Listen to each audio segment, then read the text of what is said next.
Ya, pemirsa, kita lanjutkan lagi perbincangan kita ini masih membahas mengenai evaluasi yang bisa dilakukan untuk mencegah mungkin banyaknya permasalahan termasuk juga jatuhnya korban dari para petugas KPPS di lapangan. Oke, nah mungkin kalau dari Pak Lukman ya Pak, kalau tadi kita lihat kan, misalnya kita fokus ke masalah soal kelelahan para anggota KPPS ini ketika mereka terlibat dalam proses penghitungan. Ya tadi kalau kita break ada sempat omongan kenapa nggak jam kerjanya itu adalah menurut jam kerja aja, dari jam 7 pagi sampai dengan jam 7 malam. Karena kan kalau tidak salah honor mereka itu pun juga honor untuk 1 hari sebenarnya. Dan mereka tuh bekerja sebenarnya nggak 1 hari, karena mulai dari bangun TPS, mulai sampai dari awal tuh juga menyebarkan undangan C6 ya, sampai kemudian selesai proses penghitungan suara. Berarti mungkin ini memang beban kerjanya yang sangatlah berat, tetapi waktunya ataupun juga honor yang mereka terima itu membuat semuanya itu so little time, too much, so much to do gitu, gitu jadinya. Ya memang makanya kita sepakat dengan Pak Jokowi bilang bahwa mereka ini adalah pejuang-pejuang demokrasi. Karena apa yang mereka terima itu tidak sebanding dengan beban kerja yang mereka miliki. Ya, baik honornya tanpa asuransi, ya. Ini tanpa asuransi loh mereka ini. Benar. Harusnya nih pemerintah berikan asuransi atau berikan penghargaan lah yang layak lah kepada mereka ya. KPU minta dari pemerintah untuk menanggung seharusnya seperti itu. Harus cepat direspon oleh pemerintah ini untuk memberikan tunjangan kepada mereka yang menjadi pejuang-pejuang demokrasi ini. Nah, tentang beban kerja ya.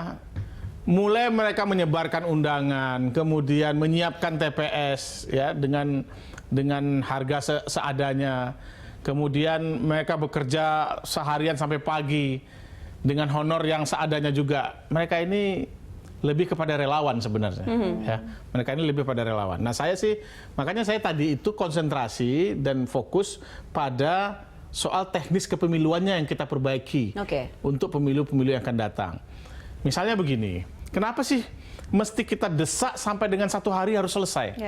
Ya, 1 hari harus selesai. Bahkan saking ngototnya untuk 1 hari selesai itu mulai jam 7 sampai subuh juga dikerjakan terus penghitungannya. Saya kira perlu kita bagilah itu. Kapan misalnya 1 hari itu hanya disiapkan hanya untuk pencoblosan. Besok pagi mulai penghitungan gitu ya. Takutnya kalau misalnya nggak langsung nanti bisa diakal-akali Pak. Nah ini dia kecurigaan-kecurigaan yang tidak beralasan seperti ini pelan-pelan harus kita singkirkan ya. Kepercayaan kita kepada penyelenggara pemilu itu harus sepenuhnya kita berikan kepada penyelenggara pemilu. Karena kan memang mulai dari regulasi sampai rekrutmen itu ditata benar supaya lembaga-lembaga penyelenggara pemilu ini menjadi lembaga yang independen. Ya, indikator negara maju itu kan harus semakin mengurangi kecurigaan. Semakin curiga kita semakin negara kapan majunya gitu. Tapi semuanya dicurigai gitu kan. Iya, Pak Lukman, di awal dari ada juga sebelumnya juga sebagai panitia dari undang-undang pemilu begitu.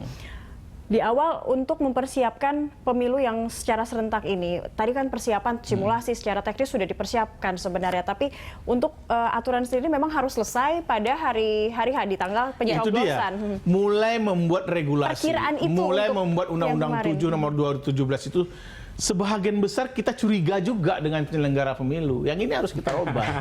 Gitu loh.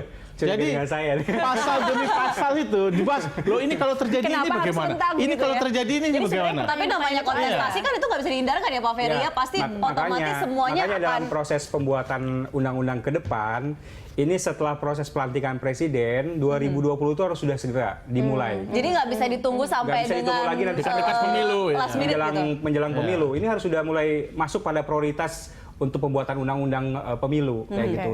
Karena saya yakin banyak tidak hanya Netflix, teman-teman pegiat pemilu juga sudah banyak istilahnya mengumpulkan informasi-informasi bahkan kertas kerjanya terkait dengan bagaimana pemilu yang baik. Nah, oleh karena itu kalau misalnya nanti Pak Lukman ditakdirkan kembali DPR, apalagi nanti menjadi menteri gitu seperti itu kan bisa gayung sambuti untuk melakukan upaya-upaya akselerasi yang ada. Belajar dari pengalaman 17 April kemarin begitu. Jangan sampai terjadi proses-proses yang memang muncul seperti kemarin. Nah, ini kan desain-desain yang harus kita upayakan ke depan. Misalnya soal apakah penataan kita cukup dengan 2 kali pemilu saja? Ada pemilu nasional atau pemilu lokal. Misalnya. Jadi dalam 5 tahun itu nasional di 2 tahun setengahnya adalah pemilu lokal, misalnya seperti itu. Atau mungkin penggunaan atau kemajuan teknologi seperti itu ya, misalnya e-voting atau misalnya nanti dalam konteks kerangka membangun sistem pemilunya. Apakah sistem pemilunya dirubah dari sistem proporsional dengan varian terbuka menjadi varian tertutup atau di mix member proporsional, dimixkan seperti itu. Itu kan butuh waktu untuk melakukan proses yang nanti akan dituangkan dalam regulasi kita dalam undang-undang. Nah, ini yang memang perlu menjadi perhatian kita dalam konteks pasca pemilu ini sendiri atau pasca selesai proses perhelatan akbar ini. Ini yang memang menjadi poin penting. Nah, mungkin kita juga bisa ngambil referensi gitu loh, misalnya dari mana gitu. Tapi rencana menyatukan pemilu daerah, pemilu kepala daerah dengan pemilu nasional itu hampir tidak mungkin dilaksanakan kalau melihat kondisi ini. Ini kalau jadi, karena ada rencana seperti itu. Iya, ada kan memang rencana semua jadi satu kali pemilu. April pemilu nasional, November pemilu lokal. Tidak mungkin sudah itu. Itu sudah. Dan itu regulasinya udah ada. Nah, menurut Pak Ferry melihat regulasi sudah ada, tapi melihat pengalaman yang sekarang saja 90 orang tadi nampaknya bagaimana itu akan langsung. Itu makanya secara teknis perlu kita evaluasi betul. Jadi overload, keserentakan, yang itu menjadi poin yang sangat penting.